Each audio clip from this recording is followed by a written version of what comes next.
পর পর 7টি অযুগ্ম সংখ্যার গড় হচ্ছে 35, তাহলে ওই সংখ্যাগুলির দ্বিতীয় এবং ষষ্ঠ সংখ্যা দুটির যোগফল কত?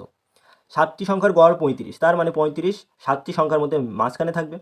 তো 35 একটা যদি সংখ্যা হয়, 35 একটা সংখ্যা হলে 35-এর ডান সাইডে 3টে সংখ্যা থাকবে আর বাম সাইডে আরও 3টে সংখ্যা থাকবে, এই 7টা সংখ্যা আমরা পাবো।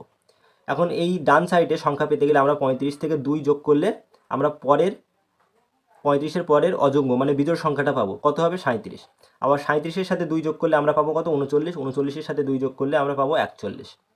এখানে বাম সাইডের সংখ্যা পেতে গেলে আমাদের 35 থেকে 2 মাইনাস করতে হবে। তো 35 থেকে 2 মাইনাস করলে আমরা পাবো 35-এর আগের বিজোড় সংখ্যা বা অযুগ্ম সংখ্যা হচ্ছে 33, 33-এর আগেরটা হচ্ছে 31, 31-এর আগে হচ্ছে 29। এখন আমাদের বলেছে ষষ্ঠ আর দ্বিতীয় সংখ্যার যোগফল। তো দ্বিতীয় সংখ্যা কোনটি? 31।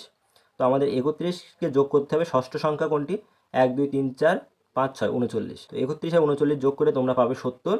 তাহলে রাইট অ্যান্সার হয়ে যাবে অপশান সি।